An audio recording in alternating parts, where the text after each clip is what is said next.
Assalamualaikum warahmatullahi wabarakatuh. Anak-anak, ini sekarang kita lanjutkan lagi ya untuk pembelajarannya yang kelima ya. Pembelajaran yang kelima masih di subtema yang ke-1, tema ke-6 tentang energi, masih membicarakan tentang energi ya. Hari ini kita tetap tentang energi. Yang kedua, kita belajar tentang satuan waktu, jam, menit, dan detik ya. Kita berdoa dulu sebelum mulai. Mudah-mudahan kita semua dimudahkan dan dilancarkan dalam belajar. Anak-anak juga berdoa. Bismillahirrahmanirrahim. Sampun. Sekarang ayo mencoba. Perhatikan di sini ada gambar angkutan umum. Siti dan Ibu hendak pergi ya. Siti dan Ibu hendak pergi. Ibu mengantar Siti sekolah ini mungkin ya. Hari ini Siti pulang sekolah dijemput Ibu. Mereka pulang naik angkutan umum. Siti senang ya. Di sini ini kelihatannya. Siti bercakap-cakap dengan Ibu. Anak-anak baca ya, Bu. Ini Siti, mengapa yang angkot tadi itu kok mogok? Ternyata Siti dan Ibu melihat angkutan kota yang sedang mogok. Kata Ibu, bensinnya habis. Kalau bensinnya habis, mesinnya tidak bisa hidup. Akibatnya mobil itu mogok. Berarti bensin itu sumber energi mobil ya Bu? Benar nak, bensin adalah salah satu jenis bahan bakar minyak untuk kendaraan. Bahan bakar minyak itu terbuat dari apa Bu? Di sini diceritakan oleh Ibu, bahan bakar minyak atau yang disingkat dengan BBM itu berasal dari fosil hewan. Digarisbawahi, fosil hewan itu adalah hewan yang sudah mati dan tertimbun di dalam tanah jutaan tahun yang lalu ya. Jadi yang namanya fosil hewan itu hewan yang sudah mati berjuta-juta tahun yang lalu tertimbun di dasar tanah ya. Di dasar tanah itu fosil hewan yang merupakan asal atau bahan untuk membuat bahan bakar minyak. Artinya apa? Artinya bahwa kalau kita tahu sekarang bahwa untuk mendapatkan BBM itu membutuhkan waktu yang sangat lama. Di sini diceritakan juga bahwa selain untuk kendaraan bermotor ya, BBM juga digunakan untuk menyalakan kompor. Ini kegunaan lain dari BBM. Digarisbawahi, untuk menyalakan motor, untuk menghidupkan mesin-mesin di pabrik ya. Jadi BBM itu tidak hanya untuk mengisi bahan bakarnya kendaraan saja, tetapi bisa untuk menyalakan kompor yang di rumah itu, yang dibuat masak Ibu, itu namanya LPG ya. Itu termasuk salah satu bahan bakar. Ya, ada lagi kalau yang biasanya punya desa, petani sering menggunakan alat-alat pertanian yang di sawah itu menggunakan diesel ya. Itu menggunakan itu juga memerlukan bahan bakar minyak. Jadi banyak sekali alat-alat yang digunakan menggunakan bahan bakar minyak. Ini kegunaan yang lain. Lama-kelamaan dapat habis ya Bu, tentu saja ya. Kalau kita tidak bisa menghemat BBM, maka untuk mendapatkannya lagi itu sangat-sangat lama. BBM bisa habis. Tandanya apa Nana? Kalau BBM habis itu bahan bakar atau BBM itu mahal. Semakin mahal itu menunjukkan bahwa bahan untuk BBM-nya sudah semakin langka atau menipis. Ini ya yang poin-poin atau pokok-pokok bahasan dalam percakapan Siti dan Ibu. Kalian telah membaca percakapan di atas, sekarang kerjakan tugas berikut. Tulislah paling sedikit 3 hal yang terkait dengan sumber energi berdasarkan isi. Kita bahas bersama-sama, tetapi anak-anak mencatatnya ya untuk belajar karena nanti akan ada soal yang Bu Guru berikan. Ya, kita bahas bersama supaya anak-anak tahu. Pembicaraan Siti dan Ibu yang pertama adalah apa? Bahwa bensin itu adalah bahan bakar untuk kendaraan. Yang kedua, BBM itu berasal dari fosil hewan yang sudah mati dan tertimbun di dalam tanah jutaan tahun yang lalu. Ini pokok informasi yang kedua. Makanya anak-anak diberi garis bawah ya. Supaya apa? Supaya kalau saat kita membuka kita tahu bahwa yang kita beri garis bawah ini adalah informasi yang penting. Yang ketiga, selain untuk bahan bakar kendaraan, BBM juga bisa untuk menyalakan kompor, bisa untuk menghidupkan mesin-mesin pabrik. Tentang kegunaan BBM. Informasi yang keempat, bahwa BBM itu bisa habis, bahan bakar minyak itu bisa habis sumbernya ya, dan untuk mendapatkannya lagi kita membutuhkan waktu yang sangat lama, jutaan tahun yang akan datang. Untuk itu yang informasi selanjutnya, BBM harus dihemat. Ini adalah pokok informasinya. Yang kedua, buatlah kalimat dengan kata-kata berikut. Anak-anak kalau membuat kalimat, yang pertama adalah yang selalu Bu Guru ingatkan, kalau membuat kalimat, menulis itu adalah tanda baca, pemakaian huruf kapitalnya, pemakaian tanda titik, tanda komanya harus benar.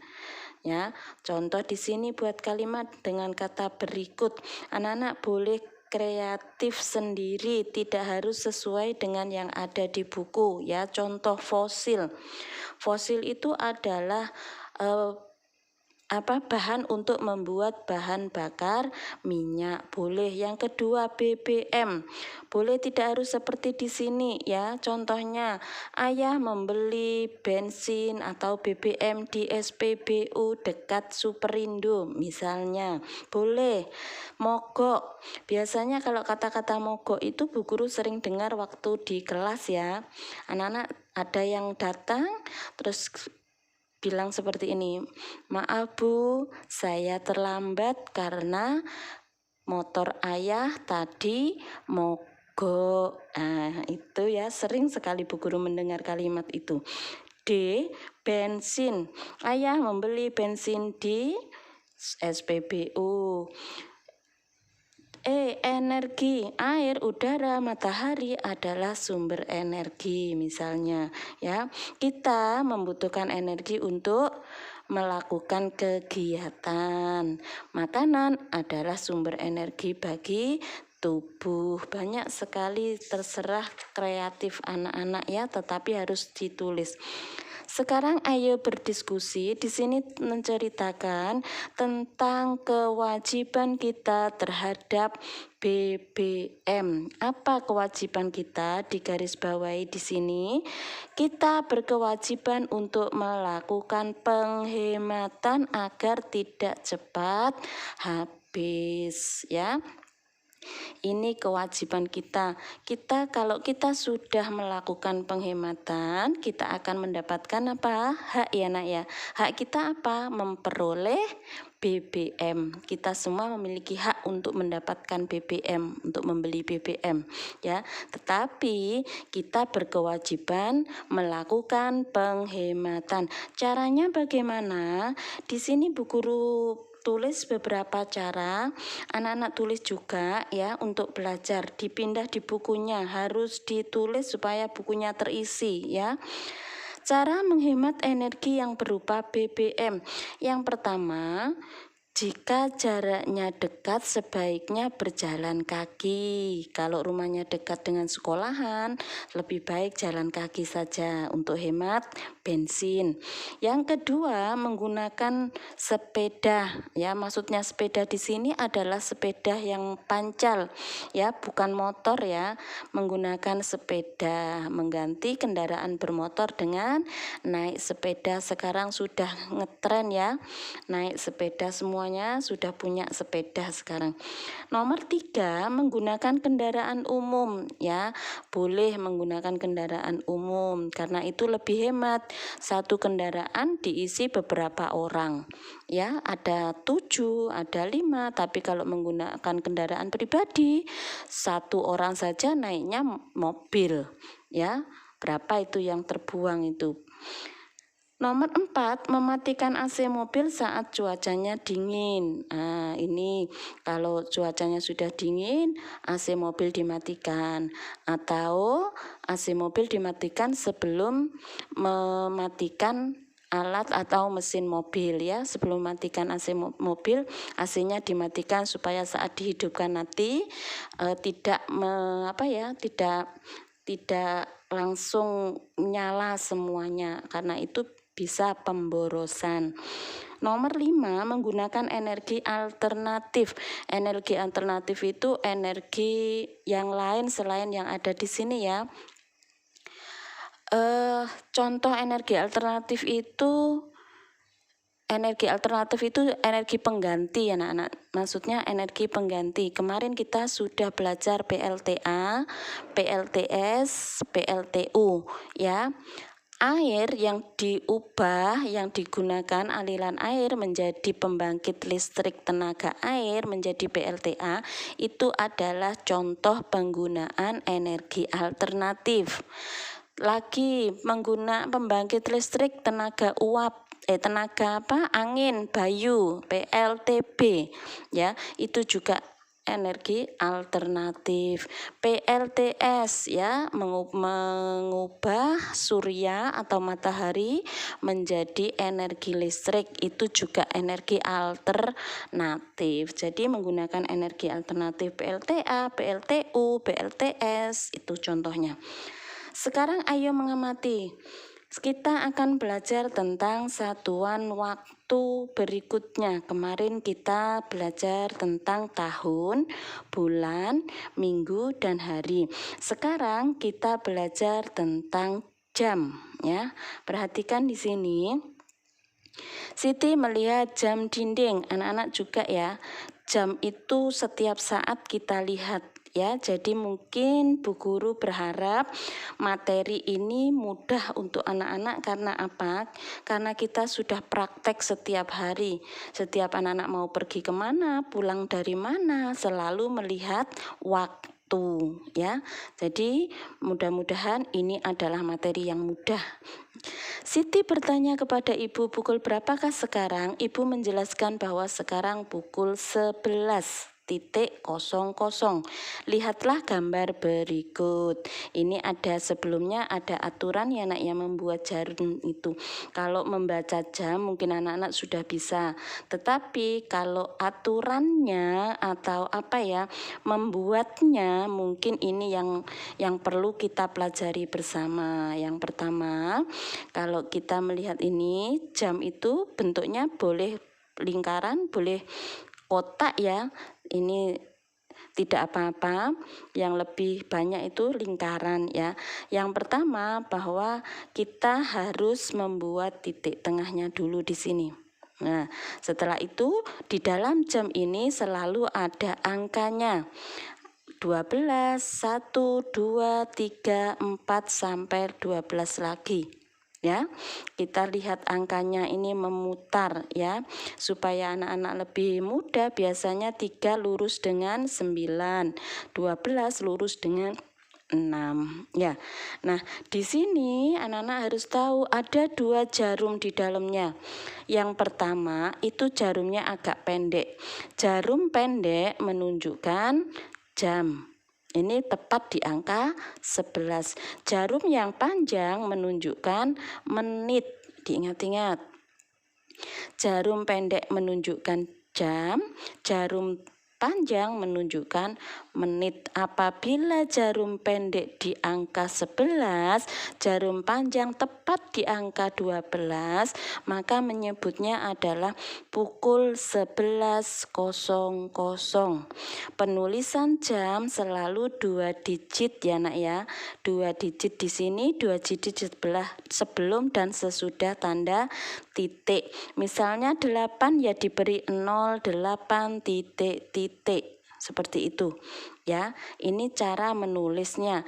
Kalau kita selalu di sini itu menyebutnya dengan pukul ya. Anak-anak juga harus tahu kalau kita menyebut jam, maka istilah yang benar adalah pukul. Pukul 1, pukul 2, pukul 3, pukul 4 ya, bukan jam 1, jam 2. Kalau pukul itu digunakan untuk menyebutkan waktu, tetapi kalau jam itu digunakan untuk menyebutkan lamanya waktu. Bisa dipahami ya?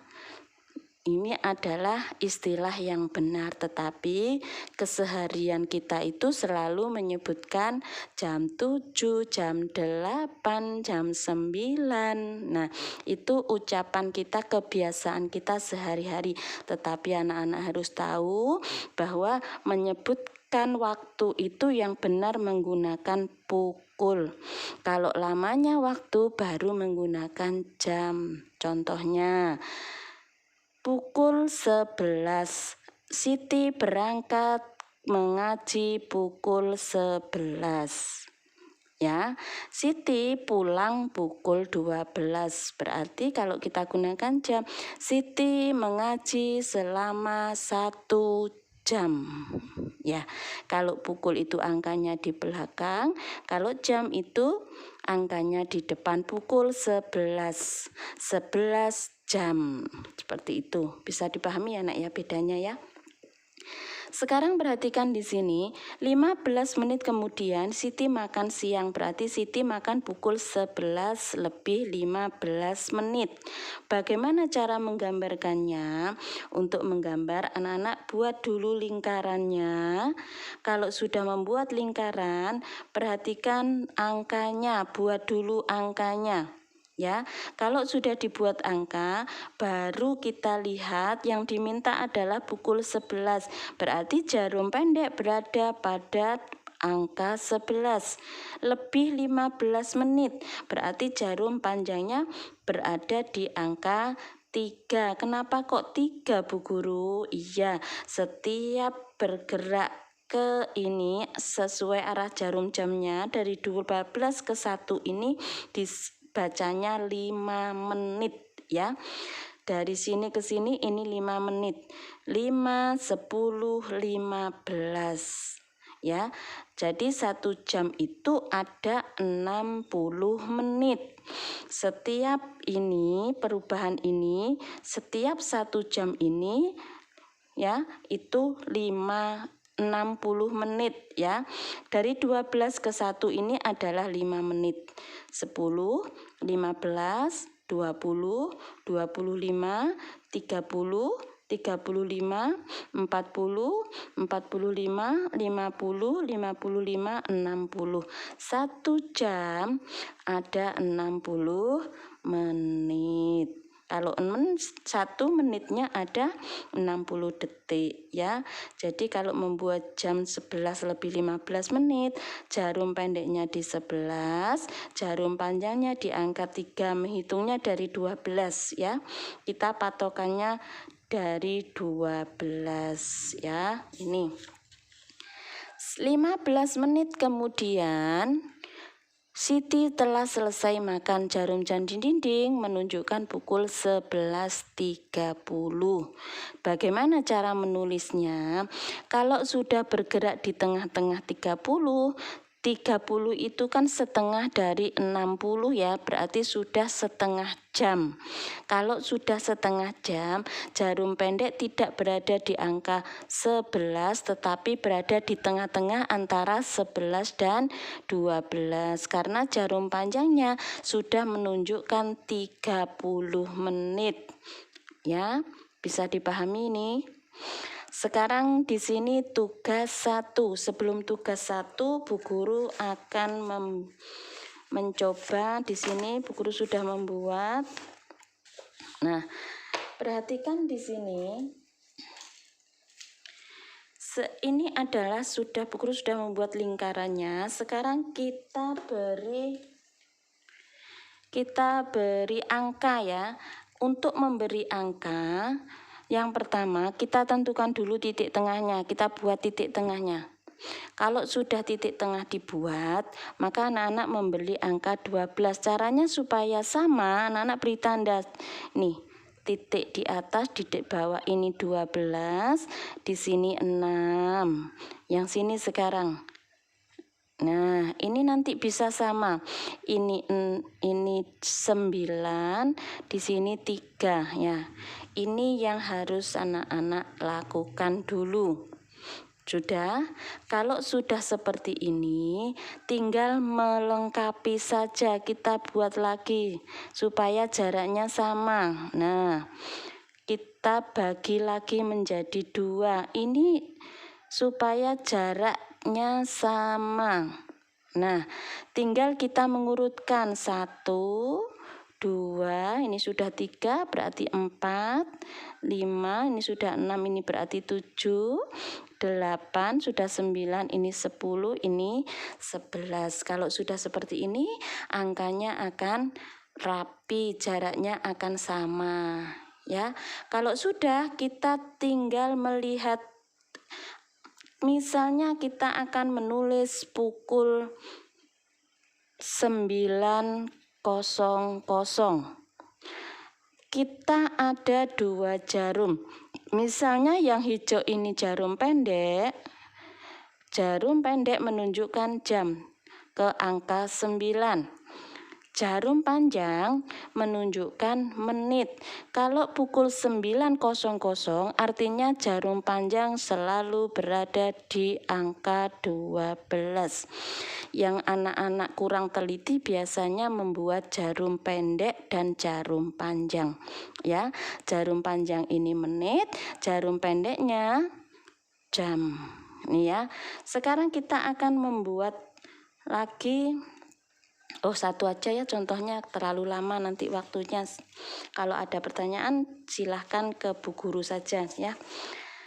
Sekarang tugas 1. Ini tugas 1, anak-anak disuruh untuk menentukan letak jarum jamnya. Nah, perhatikan ya, untuk meletakkan jarum jamnya, perhatikan jarum pendek dan jarum panjangnya. Dikerjakan sampai halaman 45 sampai nomor 10 di buku paket saja. Sudah. Sekarang yang kedua sekarang. Kalian harus mengetahui bahwa dalam satu hari itu ada 24 jam.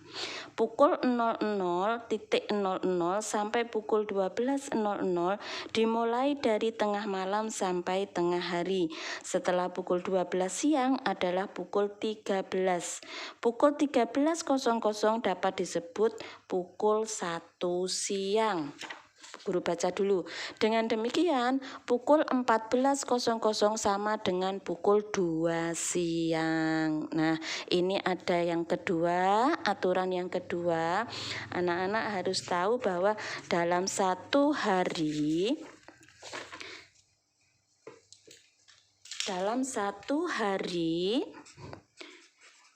itu ada 24 jam. Ya, satu hari itu ada 24 jam. 24 jam ini dimulai tengah hari setelah pukul 12.00 ya. Kalau setelah pukul 12.00 tengah hari, maka kita membaca atau menyebut waktu itu dengan 13, 14, 15, 16, 17, 18, 19, 20, 21, 22, 23, dan 24. Ya, angka di jarumnya tetap sama 1, 2, 3, tetapi kita membacanya adalah 13, 14, 15 seterusnya sampai 24. Ini jika dimulai dari tengah hari setelah pukul 12 siang. Ini patokannya ya nak ya. Kalau kita setelah melihat jam setelah pukul 12 siang, maka kita menyebutnya pukul 13. Ini pukul 1 siang. Pukul 14 itu pukul 2 siang. Pukul 15 pukul 3 siang sampai dengan pukul 00. Ini 24 ya. Yang kedua, jika dimulai malam hari ya,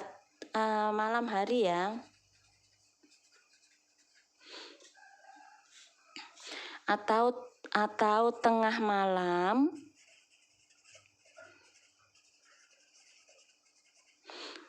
setelah pukul 12 malam, maka kita membacanya 1, 2, 3, 4 sampai 12 siang.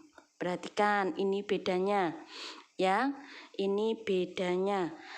Kalau kita membaca waktu itu dimulai malam hari atau tengah malam setelah pukul 12, maka kita menyebutnya itu pukul 1, pukul 2, pukul 3, pukul 4 pagi, 11 siang, 12 siang. Tetapi kalau kita membaca waktu setelah pukul 12 siang, ini kita menyebutnya pukul 13, pukul 14 sampai pukul 24 ya. Mohon nanti kalau belum jelas bisa japri Bu Guru ya. Seperti yang di sini anak-anak.